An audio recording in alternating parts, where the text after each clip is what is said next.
നമുക്ക് നിധിയുടെ സുധീഷിൻ്റെയും നാളത്തെ നല്ലൊരു കഥ കേട്ടാലോ? വീഡിയോ ഇഷ്ടപ്പെടുവാണെങ്കിൽ ഒന്ന് ഹൈപ്പ് ചെയ്യാൻ മറക്കരുതേ. ആദ്യമായി കാണുന്നവരാണെങ്കിൽ സബ്സ്ക്രൈബ് ചെയ്യാനും മറക്കരുത് കേട്ടോ. അങ്ങനെ നമ്മൾ കാണുന്ന ഒടുവിൽ സുധീഷിനെ കൂട്ടിക്കൊണ്ട് നിധി സുഭാഷിൻ്റെ അടുത്തേക്ക് വരുന്നുണ്ട്. അപ്പോൾ സുഭാഷ് ജോലി സ്ഥലത്തായിരുന്നു, പണി സൈറ്റിലായിരുന്നു. അങ്ങനെ നിധിയെ കണ്ടു കഴിഞ്ഞപ്പോഴത്തേനും സുഭാഷ് ചോദിച്ചു, അല്ല എന്തായി നിധി, ഇൻ്റർവ്യൂവിന് പോയിട്ട് എന്ന് ചോദിച്ചു. ഞാൻ പാസ്സായി സുഭാഷ് ഏട്ടാ, എനിക്ക് ജോലി കിട്ടിയെന്ന് പറഞ്ഞു. ജോലി കിട്ടിയെന്ന് ചോദിച്ചു. അതേന്ന് പറഞ്ഞു. പിന്നീട് നിധി സീറ്റ്സൊക്കെ കൊടുക്കുന്നുണ്ട്. സുഭാഷിനും ഭയങ്കര സന്തോഷമായി. അപ്പോഴേക്കും അവിനാശ് വന്നു. അവിനാശിനോട് കുറിച്ച് പറഞ്ഞിട്ട് സീറ്റ്സ് എടുക്കാൻ പറയാണ്. ഈ സമയത്താണ് ചാന്ദിനി അവിനാശിന് കഴിക്കാനുള്ള ലഞ്ചൊക്കെ ആയിട്ട് അങ്ങോട്ട് വരുന്നത്. അങ്ങനെ ചാന്ദിനെ കണ്ടു കഴിഞ്ഞപ്പോഴത്തേനും സുധീഷിനൊന്നും മനസ്സിലായില്ല ആരാ എന്താന്ന്. അപ്പോഴാണ് പറയുന്നത് ഇത് അവിനാശിൻ്റെ സഹോദരിയാന്നുള്ള കാര്യം. ഇപ്പോൾ ഇവിടെ വന്നിരിക്കുക, അവൾ ബ്യൂട്ടീഷ്യൻ കോഴ്സൊക്കെ കഴിഞ്ഞാൽ ഇവിടെ എവിടെയെങ്കിലും ജോലിക്ക് കയറാനാ തീരുമാനം എന്നൊക്കെ പറഞ്ഞു. അങ്ങനെ ചാന്ദിനിയെ പരിചയപ്പെടുത്തുന്നുണ്ട്. പിന്നീട് അവിനാശ് ചാന്ദിനിയോട് പറഞ്ഞു, ഇത് സുഭാഷേൻ്റെ അനുജനും ഭാര്യയെന്നൊക്കെ പറഞ്ഞു. ചാന്ദിനിക്ക് സംശയമായി, അപ്പോൾ അനുജൻ്റെ കല്യാണം കഴിഞ്ഞു, എന്നിട്ട് എന്താ സുഭാഷേൻ്റെ കല്യാണം കഴിയാത്ത എന്നൊരു സംശയമൊക്കെ ചാന്ദിനിയുടെ മനസ്സിലുണ്ടായിരുന്നു. അങ്ങനെ കുറേ സമയം കഴിഞ്ഞിട്ട് അവർ തിരികെ വീട്ടിലേക്ക് പോരുന്നത്. വീട്ടിൽ വന്നതിന് ശേഷം നികേഷിനും കൂട്ടിക്കൊണ്ട് നിധി പുറത്ത് പോകുന്നുണ്ട്. കുറച്ച് പർച്ചേസിങ് ഉണ്ടെന്ന് പറഞ്ഞിട്ടാണ് പുറത്ത് പോകുന്നത്. അങ്ങനെ വൈകുന്നേരം സന്ധ്യ കഴിഞ്ഞ് കഴിഞ്ഞപ്പോഴത്തേനുമാണ് രണ്ടുപേരും കൂടെ വരുന്നത്. ഈ സമയത്ത് സുധീഷ് നല്ല ടെൻഷനായിരുന്നു. ഇതുവരെയായിട്ട് നിധി എത്തിയിട്ടില്ലോ, ഇതെവിടെ പോയിരിക്കുക എന്നൊക്കെ ഇങ്ങോട്ട് ചിന്തയായിരുന്നു.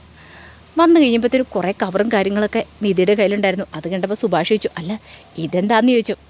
ഇതോ, കുറച്ച് ഡ്രസ്സാന്ന് പറഞ്ഞു. ഡ്രസ്സോ? അതെ, ഡ്രസ്സ് വാങ്ങിയതാന്ന് പറഞ്ഞു. എനിക്ക് ജോലി കിട്ടിയില്ലേ, അതിൻ്റെ സന്തോഷത്തിൽ വാങ്ങിയതാന്ന് പറഞ്ഞു. അപ്പോഴേക്കും ഹരീഷും ഒക്കെ അങ്ങോട്ട് വന്നു. അങ്ങനെ ഡ്രസ്സൊക്കെ എടുത്ത് കാണിച്ചു കൊടുക്കുകയാണ്.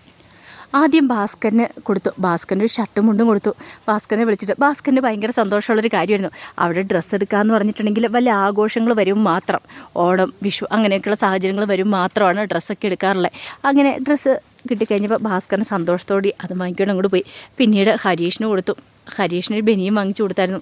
ഹരീഷിനും ഇഷ്ടമായ ബനിയൻ, കാരണം നിധി മേടിച്ചപ്പോൾ നല്ല കമ്പനിയുടെ നല്ല ബ്രാൻഡ് ബനിയനൊക്കെയാണ് വാങ്ങിയത്. അതുപോലെ തന്നെ നികേഷിനും വാങ്ങിക്കൊടുത്തു. നികേഷ് ആ ഷർട്ട് കണ്ടു കഴിഞ്ഞപ്പോഴത്തേനും സുഭാഷിനോട് പറഞ്ഞു, കണ്ടോ സുഭാഷ് ചേട്ടാ, ഇതിൻ്റെ വില എത്രയെന്ന് അറിയോ? 1500 രൂപ.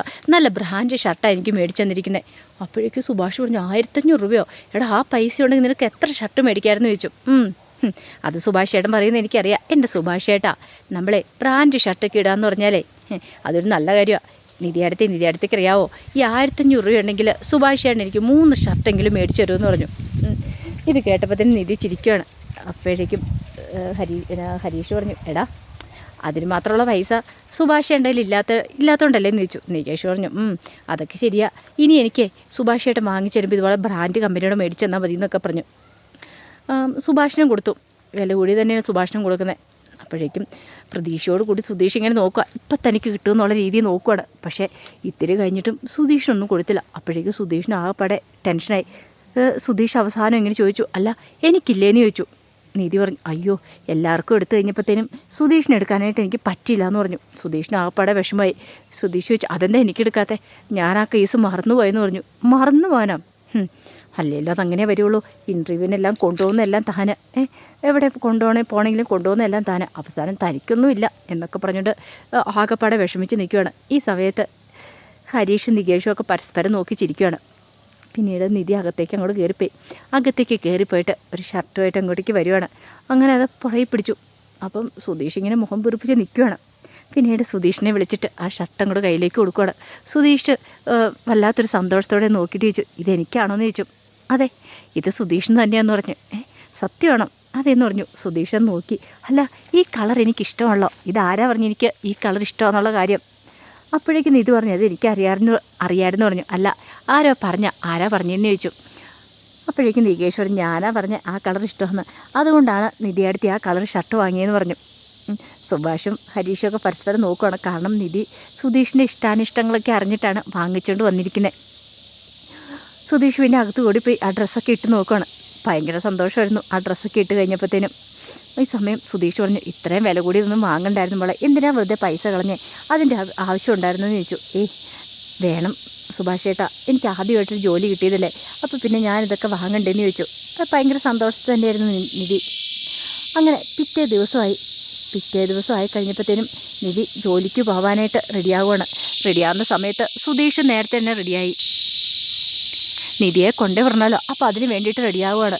കുറച്ചു നേരം കഴിഞ്ഞപ്പോഴത്തേനും നിധി പുറത്തേക്ക് ഇറങ്ങി വരുവാണ്. സുധീഷ് ഒരു നിമിഷം അമ്പരപ്പോടെ ഇങ്ങനെ നോക്കുവാണ്. കാരണം നല്ല സാരിയൊക്കെ എടുത്ത് നല്ല ഭംഗിക്ക് തന്നെയാണ് നിധി ഒരുങ്ങി വരുന്നത്. ആ കാഴ്ച കണ്ടു കഴിഞ്ഞപ്പോൾ സുധീഷിന് ഭയങ്കര സന്തോഷമായി. എന്തൊരു സുന്ദരിയാണ് ഇവള്, തൻ്റെ ഭാര്യ തനിക്ക് കിട്ടേണ്ടവള്. എന്നാലും ശരി, ആർക്കും ഞാൻ താൻ വിട്ടുകൊടുക്കില്ല. തൻ്റെ ഭാര്യയായിട്ട് ഇവള് തന്നെയായിരിക്കും ജീവിതകാലം മുഴുവൻ തന്നോടൊപ്പം ഉണ്ടാകാൻ പോകുന്നത് എന്നൊക്കെ ഒരു ചിന്തയായിരുന്നു സുധീഷിൻ്റെ മനസ്സിൽ. സുധീഷിനെ നോട്ടം കണ്ടു കഴിഞ്ഞപ്പം ഹരീഷ് ഇങ്ങനെ നോക്കി. എന്നിട്ട് എന്താണെന്ന് ചോദിച്ചു. ഒന്നുമില്ലടാന്ന് പറഞ്ഞു. അപ്പോഴേക്കും സുഭാഷ് പെട്ടെന്ന് പോയിട്ട് എന്ത് ചെയ്തു, നിധിക്ക് കഴിക്കാനുള്ള ആഹാരമൊക്കെ എടുത്തുകൊണ്ട് വേണം. നിധി പറഞ്ഞു, വേണ്ട സുഭാഷ് ഏട്ടാന്ന് പറഞ്ഞു. പറ്റില്ല, കഴിച്ചിട്ട് പോയാൽ മതി. ഇനി എപ്പോഴാണ് ആഹാരം കഴിക്കാൻ പറ്റുന്ന ആര് കണ്ടു? ഉച്ചയ്ക്ക് എപ്പോഴാണ് ലഞ്ച് ബ്രേക്കൊന്നും അറിയത്തില്ലോ, അതുകൊണ്ട് വയറ് നിറച്ച് കഴിച്ചിട്ട് പോയാൽ മതി എന്ന് പറഞ്ഞു. അങ്ങനെ നിധിക്ക് കഴിക്കാനൊക്കെ എടുത്തു കൊടുത്തു. കഴിച്ചെല്ലാം കഴിഞ്ഞതിന് ശേഷം നിധി ഒരു മിനിറ്റ് ഒന്ന് പ്രാർത്ഥിച്ചു. കാരണം ആദ്യമായിട്ട് ജോലിക്ക് പോകുന്നതാണ്. അങ്ങനെ സുഭാഷിൻ്റെ എല്ലാവരുടെ അനുഗ്രഹത്തോട് കൂടിയിട്ടാണ് പുറത്തേക്ക് വരുന്നത്. ഈ സമയത്ത് ഭാസ്കരൻ പുറത്ത് പോയേക്കുമായിരുന്നു. ഭാസ്കരൻ വന്നിട്ടുണ്ടായിരുന്നില്ല. അങ്ങനെ പുറത്തേക്ക് ഇറങ്ങാൻ തുടങ്ങുമ്പോഴത്തേനും നികേഷ് പറഞ്ഞു, അതെ നിധി അടുത്ത് ഒരു മിനിറ്റ് എന്ന് പറഞ്ഞു. എന്താ എന്ന് ചോദിച്ചു. അപ്പോഴേക്കും നികേഷ് അകത്തേക്ക് കയറി ഓടിപ്പോയി. ഹരീഷ് ചോദിച്ചു, ഇവരിത് എന്ത് പറ്റിയെന്ന് ചോദിച്ചു. ആർക്കറിയാമെന്ന് സുധീഷ് പറഞ്ഞു. നികേഷ് പോയിട്ട് ഒരു പേന എടുത്തുകൊണ്ട് വേണം. പിന്നീട് അത് നിധിക്ക് കൊടുത്തിട്ട് പറഞ്ഞു, അതെ നിധി അടുത്ത് ഈ പേനയും കൊണ്ട് പൊയ്ക്കോളാൻ പറഞ്ഞു. അപ്പോഴേക്കും സുഭാഷ് ചോദിച്ചു, ഇതെന്താടാ? അതെ ആദ്യമായിട്ട് ജോലിക്ക് പോകുന്നതല്ലേ, ഈ പേന ഒരു ഐശ്വര്യമുള്ള പേനയാണ്. ഞാൻ ഇതും കൊണ്ട് എക്സാം എഴുതിയിട്ടുണ്ടെങ്കിൽ എനിക്ക് കൂടുതൽ മാർക്ക് കിട്ടും. അതുകൊണ്ട് എൻ്റെ ഗിഫ്റ്റ് അത് നിധി അടുത്തേക്ക് വേണ്ടിയിട്ടെന്ന് പറഞ്ഞു. അത് കേട്ടപ്പം നിധിക്ക് ഭയങ്കര സന്തോഷമായി. പിന്നീട് ഹരീഷ് കൺഗ്രാറ്റ്സ് പറയുന്നുണ്ട്. സുധീഷ് മാത്രം ഒന്നും പറഞ്ഞുമില്ല ചെയ്തുമില്ല. അപ്പോഴേക്ക് ഹരീഷ് ചോദിച്ചു, അല്ല നിധി അടുത്തേക്ക് നീ എന്താണോ ഒന്ന് സമ്മാനമൊന്നും കൊടുക്കാതെ ഇരിക്കണമെന്ന് ചോദിച്ചു. അതാണോ കാര്യം? അതെ ഞാൻ പിന്നെ കൊടുത്തോളാം എന്ന് പറഞ്ഞു. പിന്നെയോ? അതെ എൻ്റെ സമ്മാനം ഇപ്പോൾ കൊടുത്താൽ ശരിയാകത്തില്ല, അവൾക്കത് ഇഷ്ടപ്പെടുമോയെന്നും അറിയത്തില്ല, അതുകൊണ്ട് ഞാൻ പിന്നെ കൊടുക്കാൻ തീരുമാനിച്ചു. ഇപ്പോഴെന്താളും ഞാൻ കൊടുക്കുന്നില്ല എന്ന് പറഞ്ഞു. ശരി ആയിക്കോട്ടെ എന്ന് പറഞ്ഞു.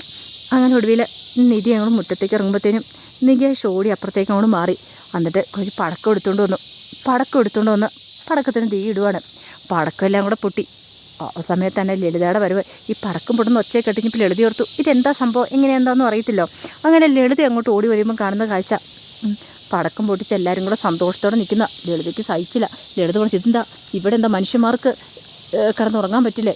പടക്കവും പഠിച്ച് ഓരോരുത്തന്മാരെ ഇറങ്ങിക്കോളും അങ്ങനെ ഇങ്ങനെയെന്നൊക്കെ പറഞ്ഞു കഴിഞ്ഞപ്പോഴത്തേനും ഭാസ്കരൻ അങ്ങോട്ട് വന്നു. എടി പടക്കം പൊട്ടുന്ന ഒച്ച നിനക്ക് കേൾക്കാൻ ബുദ്ധിമുട്ടുണ്ടെങ്കിൽ എതിരോടെയാണെന്ന് വെച്ചാൽ പൊടി, ഞങ്ങളുടെ വീട്ടുമുറ്റത്ത് ഞങ്ങൾ ഇഷ്ടമുള്ള എന്താണെന്ന് ചെയ്യും, ചോദിക്കാൻ വരാൻ നീ ആരടി എന്നൊക്കെ പറഞ്ഞുകൊണ്ട് കുറേ ചീത്ത പറയാണ്. അത് കേട്ട് കഴിഞ്ഞപ്പം ലളിത പറഞ്ഞു, നിങ്ങൾക്ക് ഞാൻ കാണിച്ചു തരാമെന്ന് പറഞ്ഞു. എടി ഞങ്ങൾക്ക് സന്തോഷമുള്ള ദിവസമാണ്, എൻ്റെ മരുമോൾക്ക് ജോലി കിട്ടിയിടി, അപ്പോൾ അതിൻ്റെ സന്തോഷത്തിൽ ഞങ്ങൾ പടക്കം പൊട്ടിക്കുന്നത്, ഇനി ഞങ്ങൾ വേണം ഡാൻസ് കളിക്കും, എന്ത് വെള്ളം ചെയ്യുമെന്നും പറഞ്ഞുകൊണ്ട് ഭാസ്കരൻ അവിടെ കിടന്ന് ഡാൻസ് കളിച്ച് കാണിക്കുകയാണ്. അതുകൂടെ കണ്ടുകഴിഞ്ഞപ്പോൾ ലളിത ദേഷ്യപ്പെട്ട് പിറുപിറുത്തോണ്ട് അങ്ങോട്ട് പോയി. ഈ സമയം നിധി പറഞ്ഞു, നികേഷേ ഇത് വേണ്ടായിരുന്നു, ഇതിൻ്റെ ഒന്നും ആവശ്യമില്ലായിരുന്നു പറഞ്ഞു. വേണം നിധിയടുത്തി ആദ്യമായിട്ട് പോകുന്നതല്ലേ, അപ്പോൾ അതുകൊണ്ട് ഇതെന്താണേലും വേണമെന്ന് പറഞ്ഞു. അങ്ങനെ നിധി സന്തോഷത്തോടു കൂടിയിട്ട് പോയി കാറിലേക്ക് കയറുകയാണ്. അല്ലാണ്ട് യാത്ര പറഞ്ഞ് ആദ്യത്തെ ദിവസം ജോലിക്ക് പോകാൻ ഇറങ്ങുമ്പോഴത്തേനും സുഭാഷാണെങ്കിൽ സുധീഷിനാണെങ്കിലും എല്ലാവർക്കും സന്തോഷമുള്ളൊരു കാര്യം തന്നെയായിരുന്നു. ഏറെ ആഗ്രഹിച്ചിരുന്നൊരു കാര്യമാണല്ലോ ഒരു ജോലി എന്ന് പറഞ്ഞാൽ. അപ്പോൾ അതിൻ്റെ വിശേഷങ്ങളൊക്കെ നമ്മൾ കാണുന്നത്. ആ വിശേഷങ്ങൾക്കായി നമുക്ക് എല്ലാവർക്കും കാത്തിരിക്കാം കേട്ടോ. ഒരിക്കൽ കൂടി എല്ലാവർക്കും ശുഭദിനം നേർന്നുകൊണ്ട് നിർത്തുന്നു. നന്ദി.